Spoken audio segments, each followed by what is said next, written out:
3 months ago, Jason took a desperate step and left his family home, hoping to restore his own balance after the stunning events that had turned his world upside down, taking his faithful four-legged friend, Max the dog, and the somewhat dim-witted yet amusing cat, Garfield, with him. He paid no heed to the rumors and objections of his ex-wife, casting doubt on his decision. The cat's mishaps on the soft furniture, which belonged to him, soon became nothing more than a source of amusement for Jason, for he now realized that their pets were secondary. In reality, his wife couldn't stand the animals as much as his own presence. Indeed, all that family life he had never pondered before turned out to be a massive mistake, as he now finally understood. However, Jason was determined that hiding and shunning self-reflection could no longer be the solution. This separation from his ex-wife led to an incredible inner transformation for Jason, making him reflect on his own life. Still a student, he had made a fateful decision to marry Mary, unaware that this passion was the first of many of his grave mistakes. Love was passionate, but it soon became clear that Mary possessed not only beauty but also a sharp and unbalanced tongue, and family life remained far from a fairy tale. Later, twins, 2 girls, came into their marriage, and the care of the children was left to his wife and her mother. Jason delved into work, becoming a slave to his ambitious project, and grew increasingly distant from his daughters. Buying the perfect 3-bedroom apartment, he failed to notice how his wife's feelings for him began to wane, if they had ever existed at all. Over time, she started seeing him as a loser, devoid of prospects, barely tolerating his presence. After the divorce, Jason decided to change the direction of his life, leaving the job that, as he realized, did not appreciate his efforts. He lost his old job and became an engineer at a different company. Jason had no savings, as his wife had always handled the finances. He hadn't paid much attention to this before, but now he realized it was another of his blunders. Finding housing that allowed him to live with Max and Garfield was quite challenging, and he had to pay more for rent. Besides, his new salary left much to be desired. Jason found himself weakened and lonely. He fell ill, lying in his apartment, subdued by a high fever, and had no one to bring him even a cup of tea or offer support in his difficult moment. During this time, in the accounting department, the employees took a tea break and gathered to discuss the latest news. Someone mentioned accidentally that Jason Smith had fallen ill. "Do you think it's really terrible for that man? He's lying alone with a high fever," said a woman, extending her cup towards the thermos. "It seems like he's been having a rough time lately, divorce, job loss, one misfortune after another, just a string of bad luck." Vera suddenly looked up and suggested, "Why don't we go visit him and offer support? Maybe we can help in some way."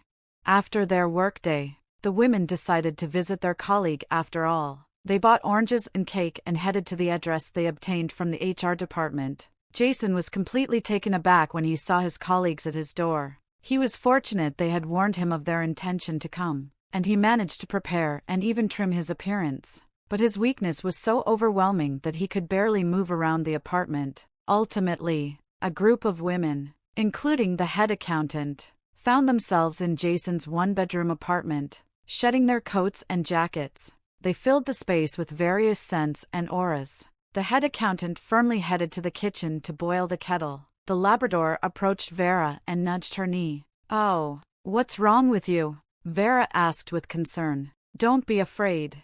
Jason smiled. "He's friendly. Maybe you could take him for a walk? I'll take him out." "Don't worry. I've already walked him."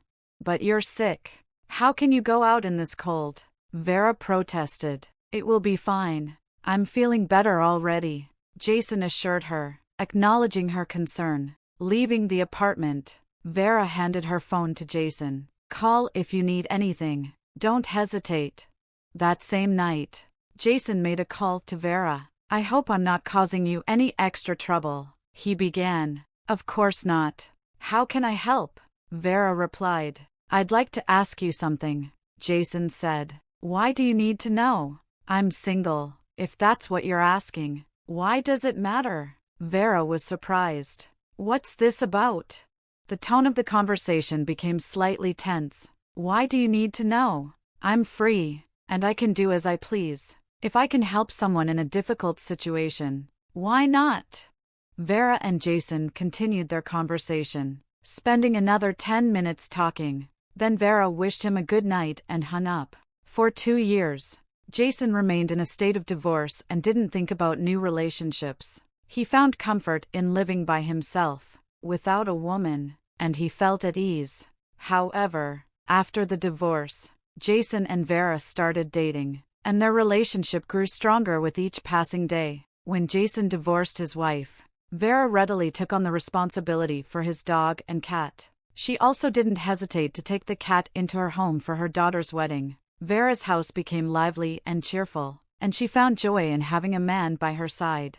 Jason's career stabilized at work, and he was on an upward trajectory, becoming the head of his department. Vera became a grandmother, and they happily supported their daughter, helping her in family life. Jason did not maintain a connection with his daughters. Somehow, his ex-wife had turned them against him and actively hindered their communication. Even when their granddaughter was born, his ex-wife didn't allow Jason to see the child. Good Lord, Jason, what did you do to her? You can't imagine how much she hates you.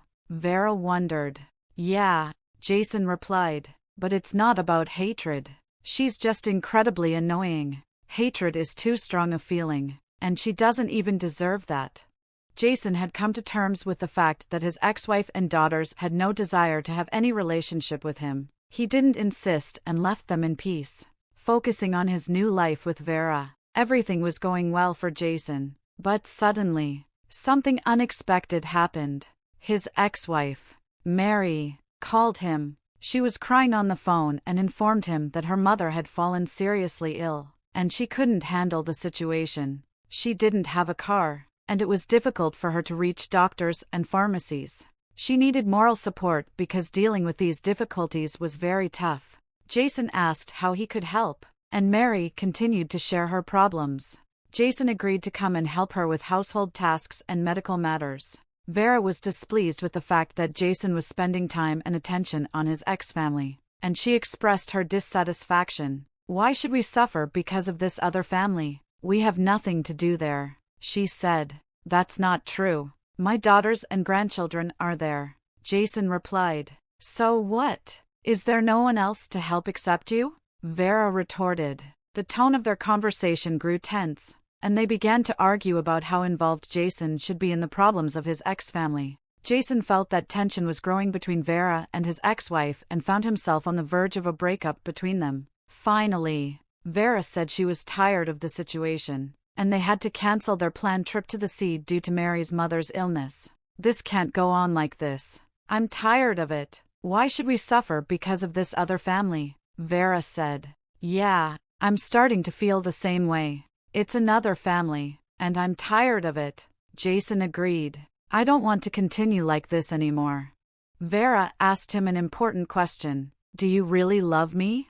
Yes, I love you, but it's a complicated situation, Jason replied. Vera wasn't sure if Jason truly loved her, and she felt that he was spending too much time with his ex-family. The story ended predictably for Vera and unexpectedly for Jason. Shortly after their conversation, Jason found himself back at Mary's house. She allowed him to take his dog and cat with him. Although the cat remained with Vera as she had grown attached to it, they parted with Vera amicably, without scandals. Jason simply packed his things and moved back to his ex-wife. He believed it was the right decision and better for everyone. Vera stopped answering his calls and didn't open the door when he came. Over time, Vera forgot about him and started a new life, meeting a good man and living happily with him. Several years later, Mary coincidentally ran into Vera at the administration office. They chatted about their lives. Vera mentioned that she was living with a great man, while Mary confessed to the mistake she made when marrying Jason. She revealed that Jason had learned about her past and about the child she conceived before their wedding. Vera envied her and felt sorry for how Jason's life had turned out. She realized that every person makes their choices, and that no one but themselves is responsible for their life.